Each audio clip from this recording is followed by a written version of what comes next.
अंग्रेज तो छोड़कर चले गए, लेकिन नेहरू और उसके वंशजों के गद्दार देश में छोड़ गए। आमतौर पर लाल किले से देश के प्रधानमंत्री सरकार द्वारा किए गए काम और देश के भविष्य के लिए विकास की योजनाओं का खाका रखते हैं और देश की जनता को मोटिवेट किया जाता है।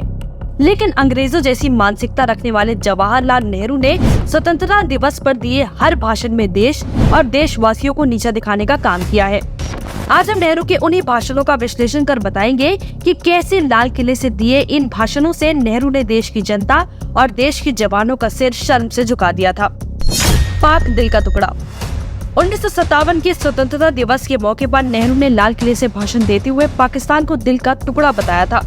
सोचिए, जिस पाकिस्तान ने 22 अक्टूबर 1947 को भारत के कश्मीर पर हमला कर दिया था, पाक के इस हमले में करीब 11,000 हिंदुओं को अपनी जान से हाथ धोना पड़ा था और पाक ने 1/3 हिस्सा कब्जा लिया था। उस पाकिस्तान के गुणगान नेहरू लाल किले की प्राचीन से कर रहे थे।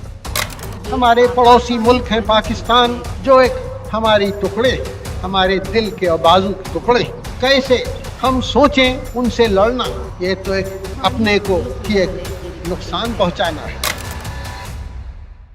नेहरू द्वारा दिया गया ये भाषण क्या देशवासियों और देश के जवानों का मनोबल तोड़ने जैसा नहीं था?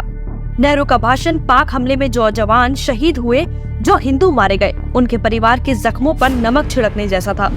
बात करते हैं नेहरू के 1959 में लाल किले से दिए इस भाषण की।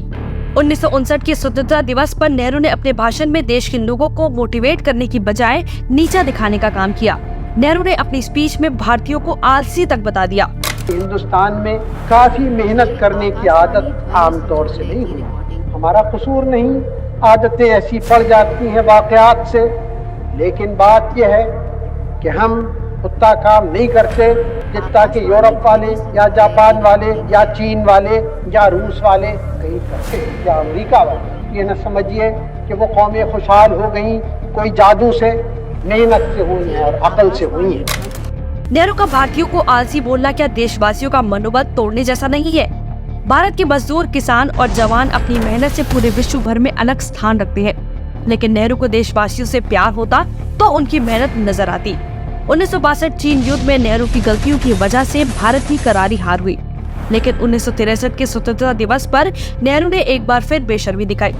नेहरू ने अपने भाषण में चीन युद्ध में अपनी गलती स्वीकार करने के बजाय उसे देश के लिए अच्छा बताया। आप और हम सब को धक्का लगा जबकि हमारी सरहद पर हमला हुआ।